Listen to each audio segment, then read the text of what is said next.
Helen Kilgallen.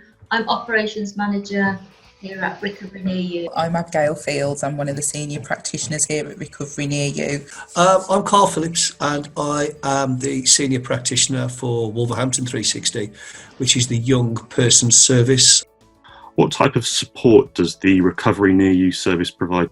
We provide support to people in Wolverhampton who have issues around their substance misuse, people who have family members who are affected by somebody using substances, and their children. We also provide a young people service.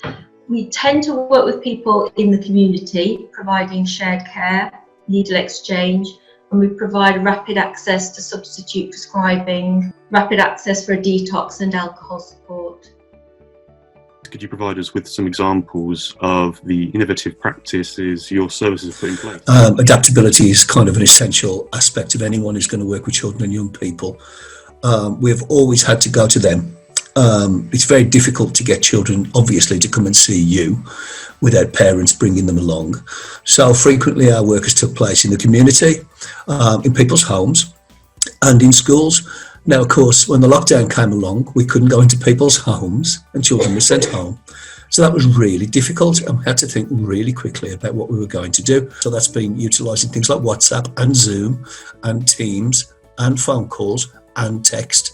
And then also, when the schools go back, communicating with the schools and getting them to facilitate this kind of work as well.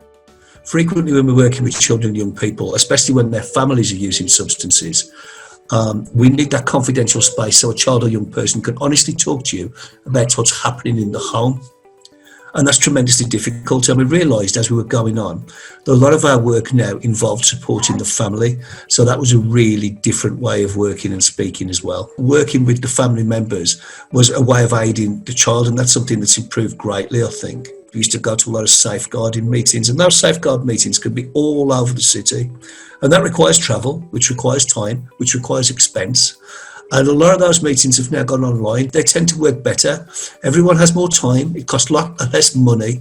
And people can still communicate the issues that are going on and try and, put together plans. That's worked really, really well. The well-being of the staff is essential because we work with vulnerable people. And the final thing is, they're an amazing team. It's really easy to line manage teams that are excellent at what they do. We've got a bunch of passionate, committed, dedicated experts. I've worked in several treatment agencies. This is by far the best I've worked for. The management is committed, compassionate, empathic. The team are experts and they're skilled, and we pull together as a team.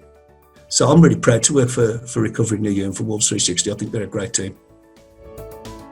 When we heard about COVID-19, it was quite a quick transition. I think Helen and Carl, you would agree. Everything changed day by day by day. And I think sometimes it takes really good decision makers to make that decision to say, let's look at the well-being of our service users and also the well-being of the team. And something that I'll say the whole management team are always checking, are their team safe at home and how can we make sure that they can do their job correctly? If everyone's got like laptops, phones, are they comfortable? Are their workstations comfortable? We also used Zoom for our groups, and so we would use a text message to say, please don't forget your Zoom group.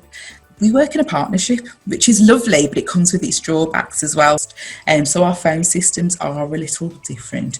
But what we did to adapt is that we diverted the single point of contact phone line and we've put it onto a particular mobile to make sure that we can answer every single phone call.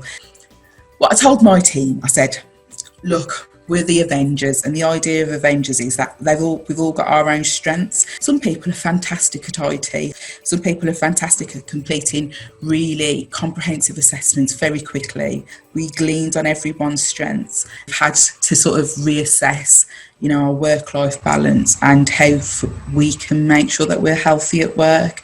And I think the team recognised that we do need to have a lot of screen breaks, that we're having time away from work almost, and actually acknowledging when we're not feeling great. And because we acknowledge it as a team, we've helped our service users acknowledge some of those things. I think we've maybe got more out of our service users. I think we've got a really good positive work culture, and I think it's been enhanced through the lockdown. And yes, that's enough. I'll stop there.